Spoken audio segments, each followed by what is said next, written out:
Increasingly, the financial service providers are looking at ways of delivering low-cost but sustainable financial services. The existing brick-and-mortar delivery mechanisms pose certain challenges, such as not being able to reach the last mile, having high establishment and operational costs vis-à-vis the value of transactions, amongst other challenges. In this scenario, M-banking is being seen as a channel that can reduce these challenges and enable the provision of low-cost but sustainable financial services to the poor and low-income households. M-banking allows clients to use their mobile phones to do basic transactions through a very wide agent network, and thus brings financial services close to their doorstep. It also, for the banks, allows them to decongest their banking halls. Thus, a client goes with their mobile phone to an agent and there and then opens an account. They are then able to load e-money onto their phone. They hand over cash, and the agent SMSs that e-money onto the client's SIM.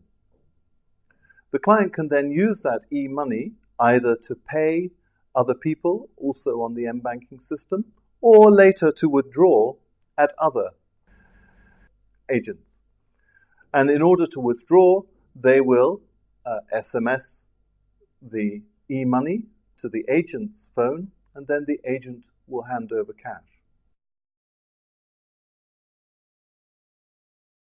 I think we'll see over time, as bank account-backed M-banking solutions are rolled out, that more and more poor people will use them to regularly put a small amount of money aside into the M-banking wallet on their phone, and thus, after several months, be able to realize a useful lump sum.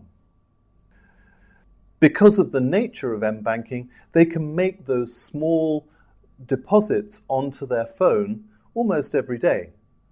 Very often the agent is only a matter of yards away from their shop or their home, and so it is relatively easy just to go there each day and put whatever small change they have onto the mobile phone.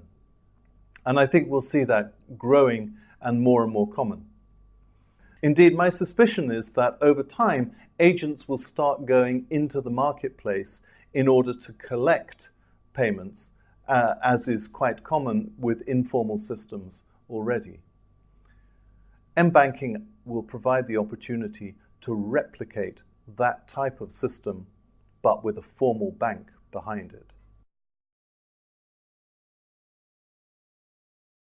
In India, MicroSave has been working with several M-banking solution providers in order to, first of all, understand the customer needs, the pain points, the opportunities that M-banking has to fulfill real needs and make managing money a much more convenient exercise for clients.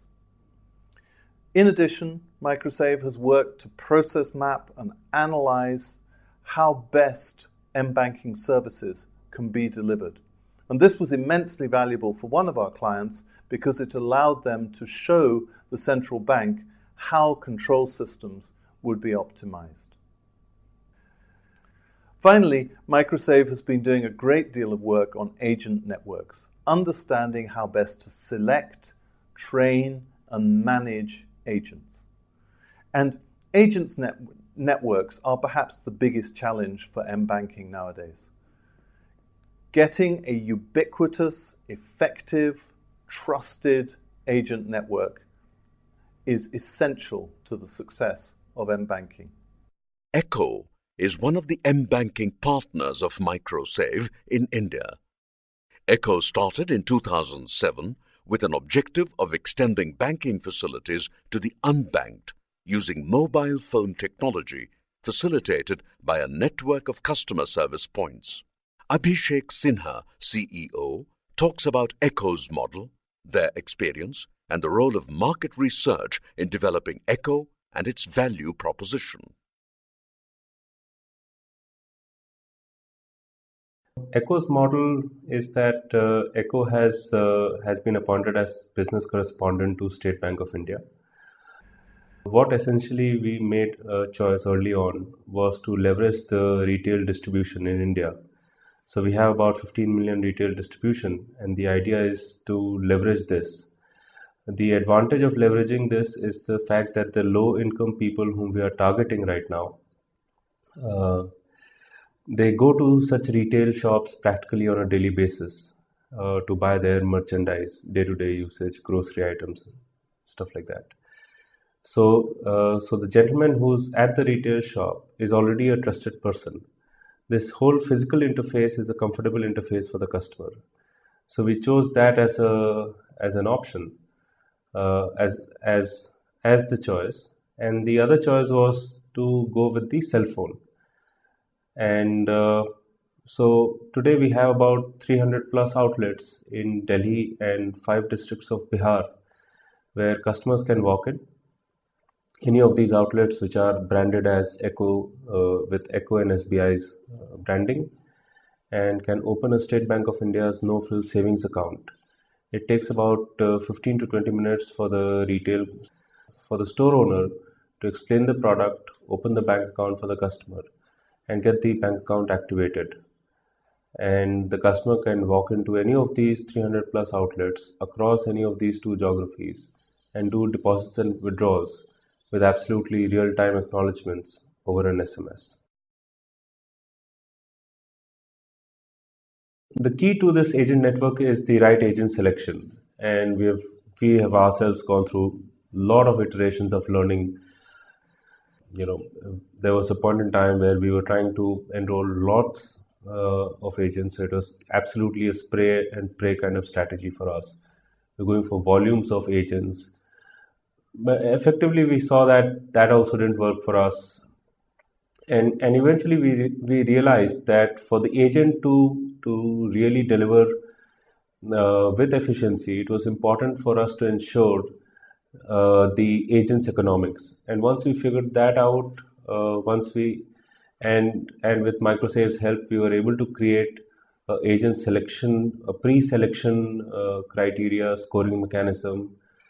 So we were able to go through the rigor, getting the agents. So it was no more anecdotal, no more ad hoc. We got them to fill the forms.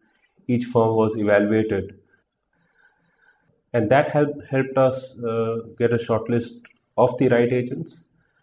The subsequent step was training for us. Here again, we went through a lot of iterations, and now we, in a very clear language and with illustrations, we try and explain how this business is to be built for themselves. How does the economics build for themselves? The right training, the timing of the training has been also very important. So we saw that if we trained people well in advance, even before they went live, there was a tendency for them to forget. But now we make sure that when they train themselves, it's right the next day they go live. We give them about a day or two of a breather, and then we further support them on the ground with in-shop promoters, and we have found very, very effective results to this. So I think the three challenges for us was agent selection, training, and timing, and I think we've tried to adequately address each of them to a great extent. I think the key success factors is really the how customer centric you are, and we also realized that we were the interface to the customer. It was not the bank which was interfacing with the customer, and hence the interface to the customer had to be really smooth so that the adoption did not have any barriers. And and and to be very specific on that, for Echo, it meant the whole customer experience of getting themselves enrolled at that outlet, and adopting the technological interface, which in our case was the use of the cell phone. Market research is very important to understand the customers, to understand the customer's profile, to understand their expectations of the product, which further helped us position the product, form the communication, form the messaging around the product. So market research is very important. We have worked with MicroSave. We have worked with other organizations to absolutely understand the customer a lot better. I think we now feel a lot more confident just because of the fair amount of understanding we have with respect to the demography and the customers we try and cater to.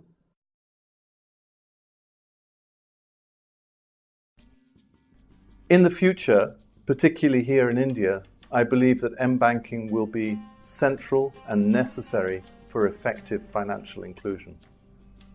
And indeed, as we find a business model that allows M-banking solutions to be delivered at scale on a profitable basis, I am quite sure that it will be the lead towards financial inclusion here in India. We already know that mobile phones are very ubiquitous.